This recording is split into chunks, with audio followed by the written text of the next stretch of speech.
అంటారు, పెళ్లి అంటారు, నువ్వు లేకపోతే సస్తా అంటారు. పెళ్లి చేసుకున్న తర్వాత మోసు అయిన తర్వాత బిడ్డలను చంపుతారు. 9 నెలలు మోసి కన్నా ఇట్లాంటి తల్లులకు వాళ్ళ కట్టే కాలేంత వరకు కడుపు కోతను మిగిలిస్తారు. కన్న తల్లి కడుపు కోత సూడు దేవరా. ఆడబిడ్డలకు మీ పాదాభివందనాలు చేసి అడుగుతున్నా, తల్లిదండ్రులను కాదని ప్రేమ పెళ్లి అని మాయ మాటలు చెప్పిన రాక్షసులను నమ్మకండి, నమ్మకండి. కన్న పెగు కన్నీరయ్యి కుమిలిపోయరా. పడాలి పడాలి పడాలి పడాలి.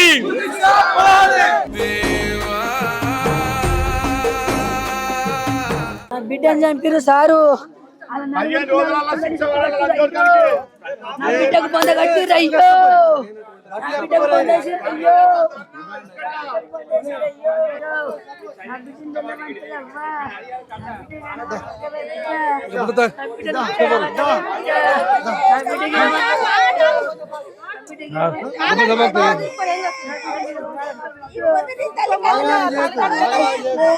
ఈ రోజు నీ బిడ్డకు జరిగిన అన్యాయం. వైష్ణవి ఈ రోజు 2 తెలుగు రాష్ట్రాల ఆడబిడ్డలకు ఆదర్శంగా నిలబడాలి. విన్నావా? వైష్ణవి అనే నీ బిడ్డ ఈ రోజు 2 తెలుగు రాష్ట్రాల ఆడపిల్లలకు ఆదర్శంగా నిలబడాలి. ఇంకో ఆడపిల్ల ప్రాణం పోకుండా ఉండాలి. వాళ్ళ నలుగురిని చంపేది ఇదే న్యాయం. నాకు మీ కాళ్ళు మోగుతా, రాష్ట్రం అంతా దండం పెడతా, రాష్ట్రం అంతా మోగుతా. 4 పొందలు చుట్టి పెట్టుర్రి, నా కళ్ళు చల్లబడతాయి. అయినా నా కడుపులో మంట పోదు సారు. ఇంకో తల్లికి పాద రావద్దు సారు. ఇంకో తల్లికి ఇంకొక తల్లికి కట్టని రావద్దు. అయ్యో ఇంకొక తల్లికి నలుగురు శిక్ష పడాలా, 4 పొందలు కట్టాలా. నా సుట్టు తల్లికి మళ్ళీ సుట్టి నా అన్యాయం జరగద్దు, అన్యాయం జరగద్దు. ఈ రోజు మన ఊరు బిడ్డ, మన ఇంటి బిడ్డ, 9 నెలలు మోసి కన్న బిడ్డ వైష్ణవి ప్రాణము 2 తెలుగు రాష్ట్రాలల్లా ప్రతి ఆడపిల్లకు ఆదర్శంగా నిలబడాలి వైష్ణవి. ఇంకొకసారి ప్రేమ పెళ్లి అంటూ ఎవడన్నొచ్చి ఈ విధంగా మోసం చేస్తే ఖచ్చితంగా చట్టం కఠినమైన తక్షణమైన శిక్షలు విధించాలి. ఇంకో ఆడబిడ్డకు మోసం జరగక ముందే ప్రభుత్వం స్పందించాలని కోరుకుంటున్నాం. మన ఇంట్లుండి చిన్న పసికందు కడుపులో ఉండి కూడా వాడు ఇంత కూడా మానవత్వం లేకుండా బిడ్డ 4 గోడల మధ్యన సంపిడిచి పెట్టిండు. ఇట్లాంటి రాక్షసులకు ఎలాంటి శిక్షలు విధిస్తే మరి ఎన్ని జరగలేవు. గత 5 నెలల నుండి దాదాపు 4 నుండి 5 హత్యలు. ప్రేమ అంటారు, పెళ్లి అంటారు, నువ్వు లేకపోతే సస్తా అంటారు. పెళ్లి చేసుకున్న తర్వాత మోసు అయిన తర్వాత బిడ్డలను చంపుతారు. 9 నెలలు మోసి కన్నా ఇట్లాంటి తల్లులకు వాళ్ళ కట్టే కాలేంత వరకు కడుపు కోతను మిగిలిస్తారు. ఇట్లాంటి రాక్షసులకు ఖచ్చితంగా ప్రభుత్వం కఠినమైన శిక్షలు వేస్తే గాని ఇలాంటి చర్యలు మారవు. ఇలాంటివి మారాలంటే ఖచ్చితంగా కఠినమైన శిక్షలు పడాలి. ప్రతి ఆడబిడ్డ కోరుకుంటా ఉన్నాం, వైష్ణవి లాంటి పరిస్థితి మీకు రావద్దంటే దయచేసి జాగ్రత్తగా ఉండండి.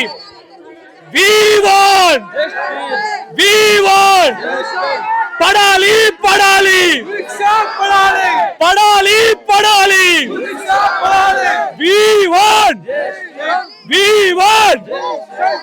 ఓం శాంతి. వైష్ణవి ఆత్మ శాంతించాలని అందరం కోరుకుందాం. తన ఆత్మ శాంతించాలంటే తన ప్రాణం పోయిన కారణం ఎవరైతున్నారో వాళ్ళ ఖచ్చితంగా శిక్షలు పడాలి. పడితే గాని మారదు. ప్రతి ఆడపిల్లకు విజ్ఞప్తి, దయచేసి మీ జీవితాలను అర్ధాంతరంగా ఈ విధంగా అవ్వొద్దంటే ప్రేమ పెళ్లి అని మాయ మాటలు చెప్పిన రాక్షసులను నమ్మకండి. నమ్మితే గాని ఇగో మీ తల్లులు కూడా ఈ తల్లిలాగా బాధపడతారు. 15 మంది అన్నదమ్ములు వాళ్ళ కడుపు కోతలు చూడండి, వాళ్ళ ఆవేదనను చూడండి. అర్థం చేసుకోండి. తల్లిదండ్రులను కాదని వివాహం చేసుకునేటప్పుడు 1కి 2 సార్లు ఆలోచించాల్సినటువంటి అవసరం ఈ కల్తీ కలియుగంలో ఖచ్చితంగా ఉంది. ఆడబిడ్డలకు మీ పాదాభివందనాలు చేసి అడుగుతున్నా, జాగ్రత్తగా ఉండండి. మిమ్మల్ని కన్న మీ తల్లిదండ్రులకు కడుపు కోతలు మిగిలించకండి. ఓం శాంతి, ఓం శాంతి. వాళ్ళు ఎంతనన్నా ప్రేమించుకున్నారు, నేను ప్రేమించుకున్నా, ఈమెను పెళ్లి చేసుకోకపోతే నా ప్రాణాలు తీసుకుంటాను ఆత్మహత్య చేసుకొని. కానీ పాప 18 సంవత్సరాల వయసు లోపలిది ఉన్నది. 17 సంవత్సరాలు ఉంది. ఈ సంవత్సరంలో మనం పిల్లనిచ్చుడు కరెక్ట్ కాదని మీరు ఎందుకు ఆలోచించలేకపోయారు? మందు తాగిండు, మందు తాగి కాళ్ళు అరే వాడు ప్రాణం తీసుకొని అమ్మాయి రోజు మన పొట్ట మీద కొట్టిండు కదా. ఆయన మళ్ళా అది ఆయన మందు తాగకపోతే మేము చెప్పబోతుంటే ఆయన ఏం మందు తాగుడమ్మా ఈరోజు మన బిడ్డ ప్రాణం తీసిండు కదా. గవర్నమెంట్ చెప్తుంటది 18 సంవత్సరాల లోపల ఉన్న పిల్లలకు పెళ్లి చేయకుండా, 18 సంవత్సరాలు అంటే మైనర్ అని ఇంత చెప్తుండే. 18 సంవత్సరాల లోపల ఉన్న పిల్లని ఈరోజు తీసుకుపోయి ఒక రాక్షసుని చేతిలో పెట్టి ఈ రోజు వాడు ఇన్ని రోజులు ఇంత నటించి ఈ రోజు ఆ పాపని అంత అన్యాయంగా చంపి మీ ఇంట్లోకి వెళ్ళి పోయిండు, మీ ఇంట్లో ముంగడికి వెళ్ళి పోయిండు. ఎంత దారుణమైన పరిస్థితి తీసుకొచ్చిండు ఆమె. అది మేము మోసపోయినాం సార్, మేము మోసపోయినాం. మేము మంచోడు అనుకున్నాం. మా అన్నదమ్ముల కాళ్ళ మీద పడబట్టే, అత్త కాళ్ళ మీద పడబట్టే, సిట్టి కాళ్ళ మీద పడబట్టే అది వాళ్ళు చేయలేరు చేయలేరు. నువ్వు నాశనం చేయకిడ, అర్థమైందా? నువ్వు దాచిపెట్టుకుంది నువ్వు దాచిపెట్టుకొని నాటకాన్ని నేను తీస్తా. నువ్వు ఓలను అడ్డమైన వాళ్ళని తీస్తా. ఇంట్లో దొర్ర కొట్టి ఉంగరం బెడ్రూమ్ లో పోతారా? బెడ్రూమ్ లో పోయి నీళ్ళు పెట్టిన ఉంగరం లేదు, అది పొద్దుగల ఆగాగు. నీ ఇల్లు అది బెడ్రూమ్ లోకి వేరంటే నీ పిచ్చగుంట్లు ఉంగరము ఎల్ల పెట్టుకొని ఏం నాటకాలు ఆడుతున్నావు? ఇప్పుడు మాట్లాడేది ఎవరు? అంటే ఫస్ట్ 2-3 సార్లు ఫోన్ మాట్లాడేది రికార్డింగ్ చేసుకోలేరు. అయితే ఇంకోసారి మాట్లాడమ్మా ఫోన్ చేస్తుంది ఊకే 2 నిమిషాలు 3 నిమిషాలు మాట్లాడి కట్ చేస్తారు. అయితే ఊకే ఎత్తుంది కదా, సరే ఈసారి కొంచెం నువ్వు రికార్డింగ్ పెట్టుకో బావా అని చెప్పి తర్వాత స్టార్ట్ చేసారు. ఫస్ట్ ఫుల్ మాట్లాడు తీసుకొని ప్రపంచం చూపెట్టాడు. దానికి నువ్వు ఏం మొక్కం పెట్టుకొని వచ్చినావు? ఇంట్లో ఏం మొక్కం పెట్టుకొని వచ్చినావు? అంటే నీ అమ్మ మీద పెంచిందా, కట్టించిందా? ఎక్కడికెళ్ళి వచ్చినావని ఎంటికల్ని రిపేర్ చేసి దొక్కి పెడతా లాంబీలో అమ్మలా ఇంటికి రాని గాడు గుర్రాలు నిన్ను ఎక్కడ దాని మీద అంటే నువ్వు నా దగ్గర ఉంగరం వేసుకపోయినావు.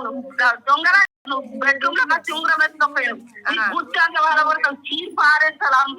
నువ్వేమనుకున్నావు కానీ నువ్వు ఉంగరం ఎట్లా వేసుకపోయినావే? నువ్వు ఉంగరం ఎట్లా వేసుకపోయినావే? ఏ ముఖం పెట్టుకొని వస్తున్నావే నా ఇంటి ముందరికి? ఎవరిది అసలు ఉంగరం పంచాయతీ ఏంది? ఉంగరం లేదు, కావాలని చేసింది.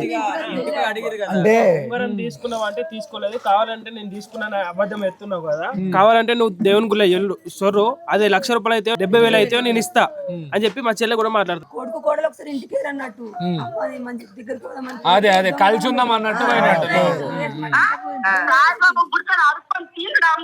నువ్వు నా ఇంటి ముందే ఎట్లా వస్తున్నావు? నీ ఉంగరం మీద నీ ఉంగరం మీద ఉంగరం పోయిందా?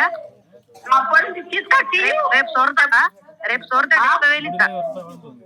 రేపు తాడి బట్టల మీద అలా ఎర్రు ఏది పొర్రు ఎర్రు నేను దెబ్బ పెడితే అన్ని ఎందుకు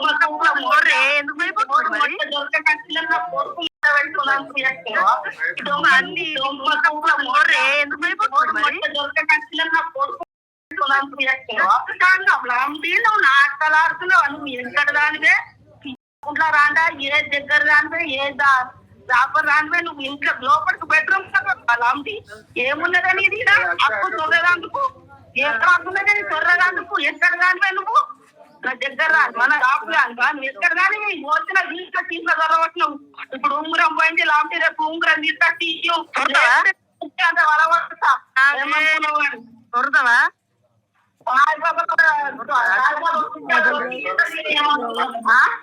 రేపు అలా ఎవరితో అంటే నీకు 1,00,000 రూపాయలు ఇస్తా నేను. నువ్వు సొర్రు అలా పోయింది, నా ఉంగరం పోయింది, నా కోడలు ఎత్తుకపోయింది అని అలా సొర్రు నీకు అప్పుడు 1,00,000 రూపాయలు ఇస్తా నీ మోక మీద. ఇగో ఒక్కళ్ళ మీద వాడేస్తాను. సిగ్గుమానం సేరం ఉండాలి. మంచిగా మాట్లాడుతున్నా నేను.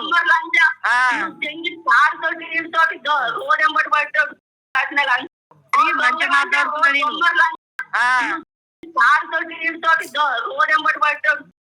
అంటావు నువ్వు ఇంట్లో కట్టి డైరెక్ట్ ఎందుకుండవే నువ్వు ఉంగరము.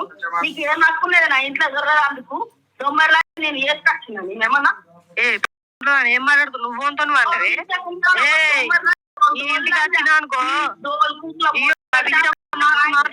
ఫోన్ చేసి ఏం మాట్లాడుతున్నావు నువ్వు? సిగ్గుమానం లేదా నీకు? ఎట్లా మాట్లాడాలో లేదా నీకు? సిగ్గుమానం లేదా నీకు? ఎట్లా మాట్లాడాలో లేదా నీకు?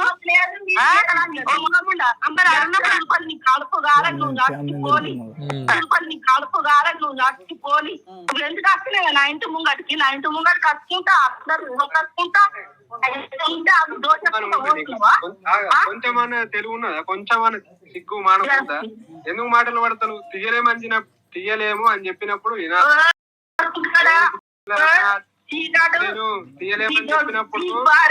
ఇప్పుడు ఇందులో చాలా క్లియర్ గా ఏం అర్థం అవుతుంది అంటే ఆమె ఇంటికి వచ్చినందుకు ఏదో ఒక బద్లాం లేపాలని చెప్పి ఉంగరం పోయింది, అంతే అంతకు మించి ఇంకేం లేదు. బద్లాం లేపాలని చెప్పి ఉంగరం పోయిందని చెప్పింది. బదనం పెట్టి అట్లా తిడుతుంది. కానీ ఇందులో చూస్తే మాత్రం కొడుకు భార్యకే సపోర్ట్ చేస్తున్న తల్లినే తిడుతున్నట్టు అయితే ఉంది. ఇలా తల్లిని తిడితే నీకు సిగ్గు లేదా, ఎందుకు కోడలతో మాటలు పడుతున్నావు అని తల్లినే అంటున్నాడు. అంత మంచి కొడుకుని ఇది ఇప్పుడు చనిపోయే కన్నా ఎన్ని రోజుల ముందు? ఇది ఒక 3-4 రోజుల ముందు. 3 రోజుల ముందు ఇంత క్లియర్ గా మరి ఏమంటారు భార్యకే సపోర్ట్ చేసిన భర్త తనే చాకుతోటి వచ్చి తనని చంపేస్తే ఎందుకు వచ్చింది? చనిపోయేటప్పుడు ఎవరెవరు ఉండి ఇంట్లో? అమ్మ నాన్న ఆ రూమ్ లో వండుకోరు. అంటే ఒకటే ఇల్లు, ఇదే ఇల్లు, ఒకటే ఇల్లు, రూములు ఆ రూమ్ లో లోపలికి వెళ్దాం.